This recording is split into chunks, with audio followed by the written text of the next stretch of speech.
Hace un año nuestra tierra fue golpeada por unas graves inundaciones que, como bien sabemos, cambiaron para siempre la vida de muchas personas. En aquel momento hablamos con nuestro compañero Andrés, profesor de español para extranjeros, que nos contó su experiencia directa de esos días tan complicados. Hoy, justo un año después, volvemos a encontrarnos con él para compartir su mirada y descubrir qué ha cambiado desde entonces, cómo han ido levantándose hogares y negocios, qué recuerdos y preocupaciones siguen presentes en quienes lo vivieron y, sobre todo, qué queda por hacer para evitar que algo así vuelva a ocurrir.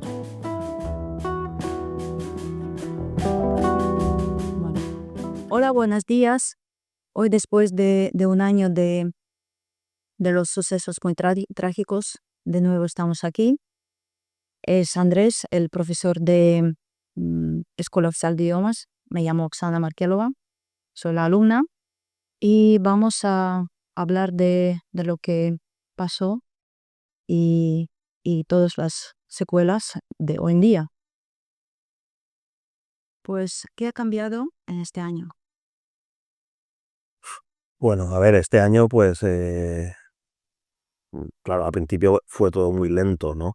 Todo eh, el proceso de sacar el barro y poder circular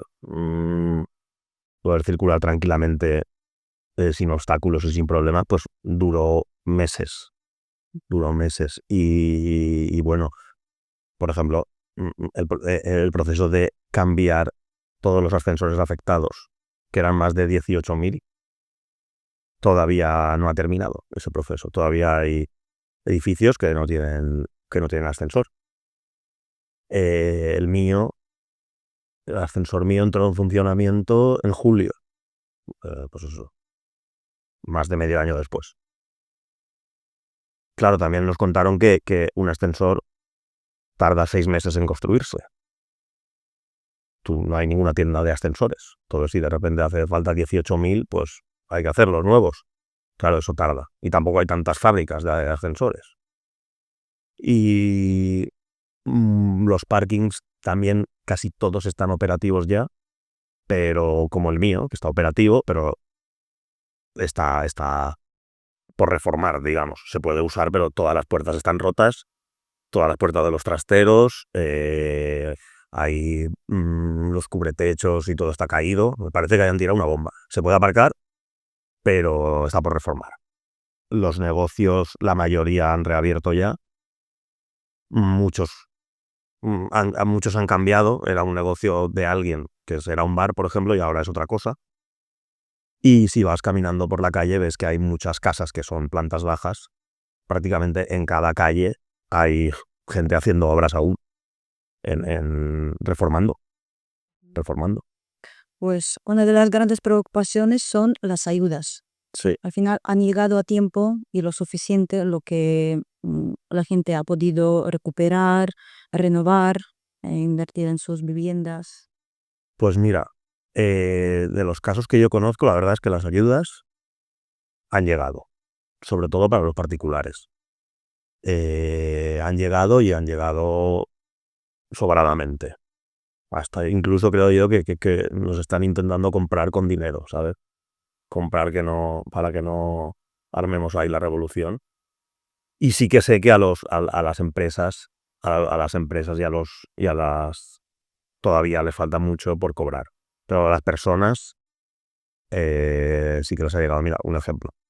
A nosotros, para arreglar el patio, el patio de mi edificio, lo arreglamos y nos ha sobrado dinero. Nos han dado de más. Bien. Me parece, entonces vosotros sentís escuchados y apoyados en este sentido. Bueno, a ver,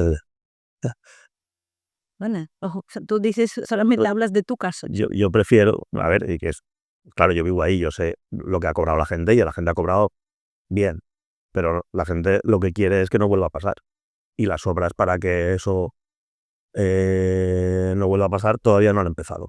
Entonces, vale, para mí, ¿de qué me sirve tener 10.000 euros en una cuenta comunitaria si el año que viene, dentro de 3, pasa lo mismo? Lo que yo interpreto es que nos han dado dinero para que estemos calladitos y tranquilos no, pero bueno, eso es interpretación mía. Lo que queremos es que se arregle, que no vuelva a pasar. Y todavía no se ha hecho nada.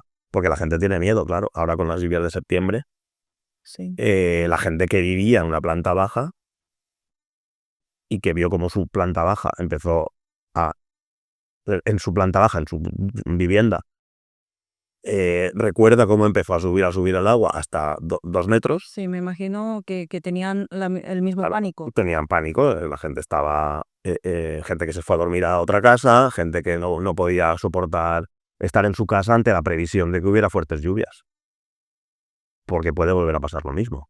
Ujú. Bueno, no Claro, estás sé. todavía pues en shock, ¿no? O todavía estás con la alerta, ¿no? Con la alerta. Porque claro, tú en el momento que ves que ha entrado 1,80 m de agua dentro de tu casa y tú estabas dentro, pues claro, cuando te dan alerta roja de lluvias y tú estás en tu casa, pues tranquilo no estás. Ujú. Bueno, mucha gente sigue sin olvidar lo vivido y cómo está el ánimo de gente hoy en día. También, a ver, hay, pues eso, depende, hay mucha gente pues está mal. Yo también te voy a hablar de casos particulares. En general, mi familia, mis amigos están bien, excepto los que vivían en plantas bajas, que esos pues viven con miedo. Luego también yo sé el caso del padre de un amigo mío, pues que estaba mal, porque él eh, estaba en su finca, en su edificio, cuando empezó a entrar agua y eh, un vecino suyo estaba dentro del ascensor y no pudo salir. Entonces él estuvo intentando ayudar a que saliera, el agua empezó a subir, oía los gritos, hasta que dejó de oír los gritos. Y ese hombre, pues claro, está traumatizado. Y así hay mucha gente. Es decir, hay gente que, como yo, que no presenció la muerte tan cerca, ¿no?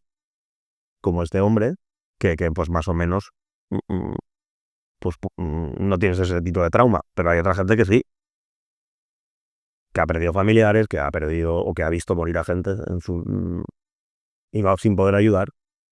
Claro, esa gente pues se cuesta mucho recuperar. Y eso al final, las infraestructuras, los daños materiales nos pueden dar dinero y arreglarlo y salir adelante. Pero los que se han muerto y los familiares, pues eso no se arregla con dinero. Bueno, el gobierno nos comprometió que arreglarían el sistema de alerta. ¿Cómo te sientes ahora, hoy en día? ¿Estamos más protegidos o mm, más inconvenientes, así incómodos? A ver, eso está bien, pero claro, eso es un poco cosmético, ¿no? Eso, si hubiera habido el sistema de alerta o si hubiéramos estado todos en casa, el día de la Dana, pues no habría muerto tanta gente, o a lo mejor no habría muerto nadie. Pero el agua hubiera llegado a los 3 metros y hubiera llegado a los 2 metros y hubiera sido un desastre económico igual, sin muertos. Pero claro, eso hay que canalizarlo, porque si estás en una zona inundable y en medio de 3 o 4 barrancos, pues eso hay que canalizarlo. Ahí hay que hacer algo, no lo sé. Yo no soy técnico, pero Entonces, ¿qué es lo que más preocupa a la gente hoy, a la cara de futuro? que puede volver a pasar mañana. Claro, hace pocos días, pocas semanas, vivimos en Gandía algo parecido, en otras zonas también, que la gente estaba con mucho miedo. Claro, Mm, claro. Pues, ¿qué podemos hacer nosotros o el gobierno para prevenir estas cosas en el futuro? Primero, obras hidráulicas y las zonas inundables, señalizarlas y construirlas de forma que sean fácilmente inundables si viene una riada, creo yo. Que no arrastren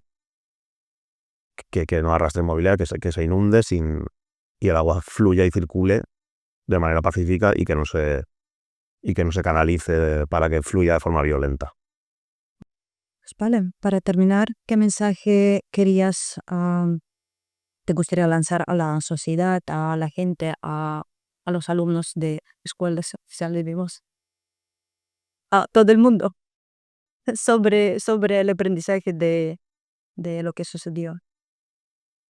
Mm, A ver, a mí lo más positivo que yo vi fue los voluntarios. Los voluntarios. ¿Y qué mensaje? Pues que si vuelve a pasar o si vuelve a pasar o pasa algo así, yo me siento en la obligación de ir a donde sea para ayudar como en pago, digamos, de los que vinieron a ayudarme a mí o a mi pueblo. Así que pues eso, un mensaje al final que gracias a la solidaridad, pues al principio pudimos salir adelante. Pues muchas gracias por tu tiempo, por compartir tu testimonio y por este podcast. Muchas gracias a ti. Gracias. Al meu país la pluja no sap ploure